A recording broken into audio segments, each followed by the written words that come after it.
अस्सलाम वालेकुम students. I hope you are enjoying very good health. आज जो हमने अपना काम स्टार्ट करना है वो है past indefinite tense of passive voice. Passive voice का पास्ट इंडेफिनिट टेंस हमने करना है। इसके मैं आपको बातें बता रहा हूँ, कुछ वो अपने दिमाग में आपने बड़े आराम से बिठा लेनी है, यानी कि जो इम्पोर्टेंट पॉइंट्स हैं पहले एक एक करके डिस्कस करते हैं। ये मैं पहले भी करता हूँ, ये मैं हर रोज़ करता हूँ ताकि आपको पैसिव वॉइस का जो कंसेप्ट है वो मुकम्मल तौर पर क्लियर हो जाए। पहला पॉइंट है we are not sure about who is doing any action, यानी कि हमें पैसिव वॉइस की एक पहचान ये है कि हमें काम के करने वाले का पता नहीं होता, कि we are unaware of the doer, जो काम कर रहा है उससे हम बिल्कुल नाआशना होते हैं, यानी कि हमें उसके मुताबिक पता नहीं होता। मसलन the ball was sent to heavens, गेंद को आसमानों की तरफ फेंक दिया गया। अब गेंद को किसने फेंका हमें नहीं पता। द हाउस वाज बिल्ट, घर बनाया गया। अब घर किसने बनाया इस जुमले में नहीं पता। तो इस तरह के जुमले जो होते हैं कि जिसमें हमें काम के करने वाले का नहीं पता होता, वो कौन से जुमले कहलाते हैं? पैसिव वॉइस के। ठीक हो गया, एक पहचान जी हो गई। दूसरी है subject and object take the place of each other. जो सब्जेक्ट और ऑब्जेक्ट हैं वो एक दूसरे की जगह ले लेते हैं, यानी कि जहाँ पे पहले सब्जेक्ट हम यूज़ करते हैं वहाँ पे ऑब्जेक्ट, और जहाँ पे ऑब्जेक्ट आता है वहाँ पे सब्जेक्ट। ठीक हो गया। उनके जो सब्जेक्टिव और ऑब्जेक्टिव जो केसेस हैं वो एक दूसरे की जगह ले लेते हैं। जैसे मैं अभी जो एग्जांपल्स हैं वहाँ पे आपको इसको मतलब बताऊंगा भी। आगे है identification in Urdu remains the same. जो उर्दू में पहचान है पास्ट इंडेफिनिट की वो बिल्कुल एक जैसी ही रहती है।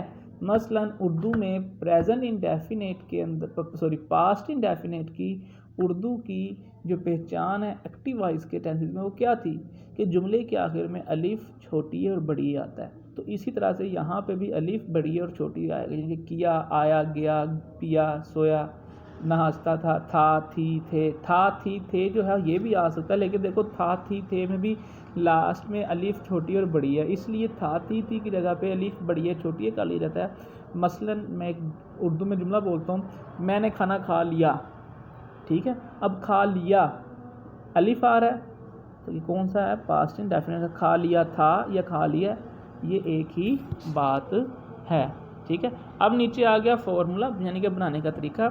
सबसे पहले अफर्मेटिव यानी कि सवालिया सादा जुमला, सिंपल जुमला, जिसको अफर्मेटिव सेंटेंस कहते हैं।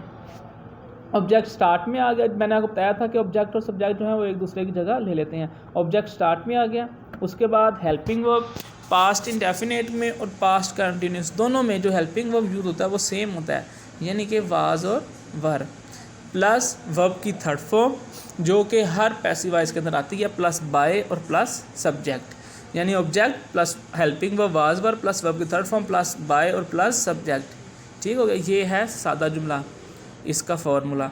आ गया नेगेटिव, एन से मुराद है नेगेटिव यानी कि मनफी।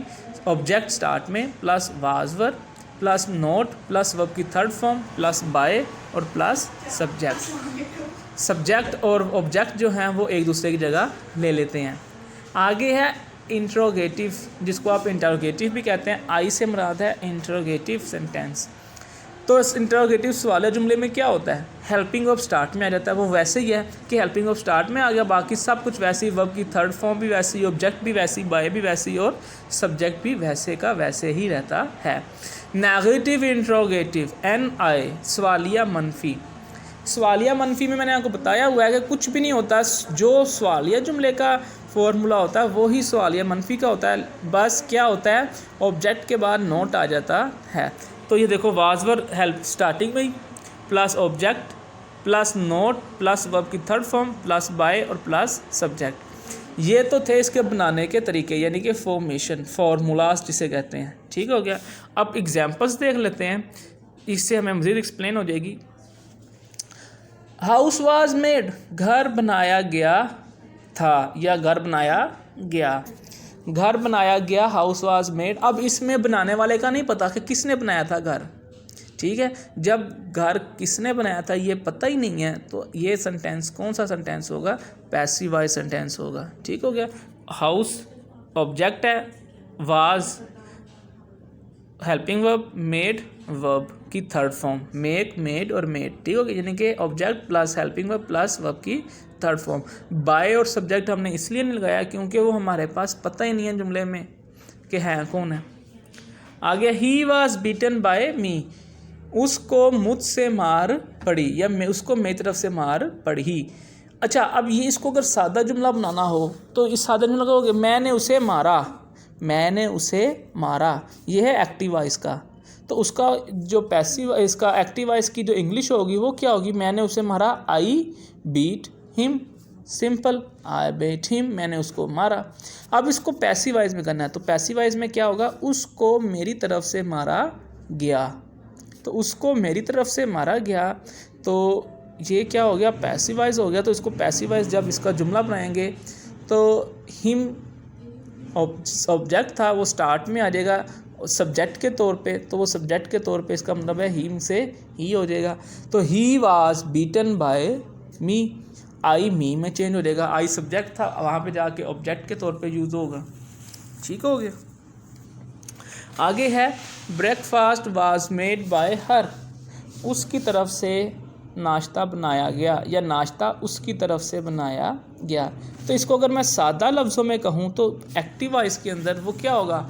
उसने नाश्ता बनाया। She made breakfast, she made breakfast, उसने नाश्ता बनाया। लेकिन अब चूँकि सब्जेक्ट और ऑब्जेक्ट एक दूसरे की जगह ले लेंगे तो फिर क्या होगा कि नाश्ता उसकी तरफ से बनाया गया। तो चूँकि अब सब्जेक्ट और ऑब्जेक्ट एक दूसरे की जगह ले रहे हैं तो ब्रेकफास्ट ऑब्जेक्ट है तो वो शुरू में आ जाएगा ब्रेकफास्ट।